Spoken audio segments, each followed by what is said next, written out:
Hello friends, welcome to Kishan kitchen. இன்றைக்கி கிஷான் கிச்சனில் ரொம்ப சூப்பரான ஒரு ஸ்வீட் ரெசிபி தான் பார்க்க போகிறோம். அதாவது கேரளா ரெசிபி கலத்தப்பம் எப்படி செய்கிறதுன்னு பார்க்கலாம். இது ரொம்ப ஈஸிங்க. இது செய்கிறதுக்கு முன்னாடி நம்மளோட சேனலுக்கு ஒரு லைக் போட்டுக்கோங்க. இது வரைக்கும் சப்ஸ்கிரைப் பண்ணாதவங்க சப்ஸ்கிரைப் பண்ணிக்கோங்க. கூடவே பெல் ஐக்கானை கிளிக் பண்ணிக்கோங்க. இப்போ கலத்தப்பம் எப்படி செய்கிறதுன்னு பார்க்கலாம். இது ரொம்ப ஈஸி பாருங்கள். இதுக்கு நான் 1 கப்பு பச்சரிசி எடுத்திருக்கேன். அதாவது இது 1/4 கிலோ இருக்குது. இதை வந்து நல்லா கழுவிக்கலாம். நல்லா கழுவிட்டு இதில் ஒரு 2 வாட்டி நல்லா கழுவிக்கணும்.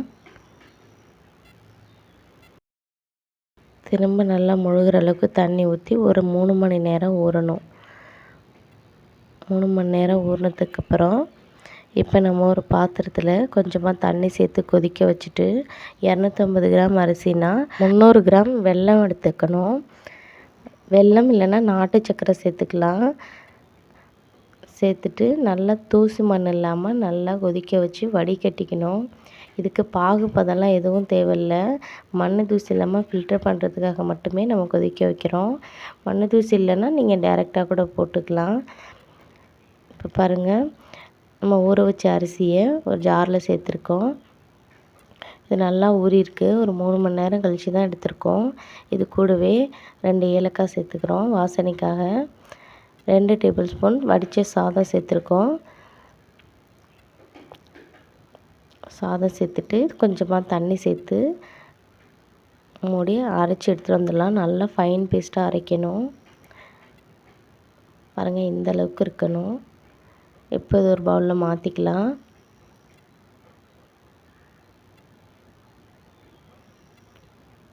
பவுலில் மாற்றிட்டு 3/4 கப் வந்து தேங்காய் பால் எடுத்துக்கிறோம். நல்லா கெட்டியான தேங்காய் பால் எடுத்துக்கணும். தேங்காய் பால் இல்லைன்னா நீங்கள் காய்ச்சின பால் கூட எடுத்துக்கலாம். இது கூடவே வெல்லம் தண்ணி, நம்ம ஃபில்டர் பண்ணி வச்ச வெல்லம் தண்ணியை சேர்த்துக்கிறோம்.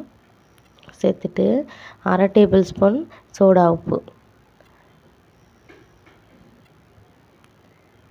உப்பு சேர்த்து நல்லா மிக்ஸ் பண்ணிக்கலாம்.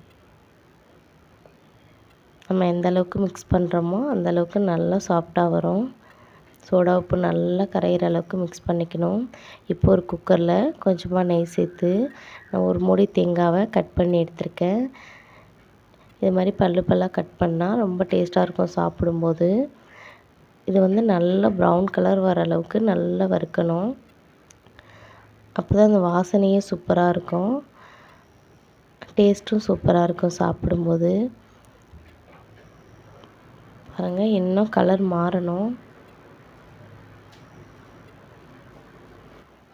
நல்லா ப்ரௌன் கலர் வர அளவுக்கு நல்லா வறுத்துக்கிறோம். ஏன்னா இது துருவியும் சேர்க்கலாம். ஆனால் இந்த மாதிரி கட் பண்ணி போடும்போது தான் நம்ம சாப்பிடும்போது நல்லா வாயில் கடிப்படும்போது ரொம்ப டேஸ்ட்டாக இருக்கும். பாருங்கள், இந்த அளவுக்கு நல்லா வறுத்து எடுத்துக்கணும். இப்போ இதை கொஞ்சமாக மேலே எடுத்துக்கலாம். அடியில் கொஞ்சம் இருக்கட்டும். இப்போ நம்ம கரைச்சி வச்சுருந்த அந்த அரிசி மாவை இதில் சேர்த்துடலாம். சேர்த்துட்டு இப்போ நம்ம வெளியில் எடுத்து வச்சுருந்த தேங்காவையும் இதுக்குள்ளே போட்டுடலாம்.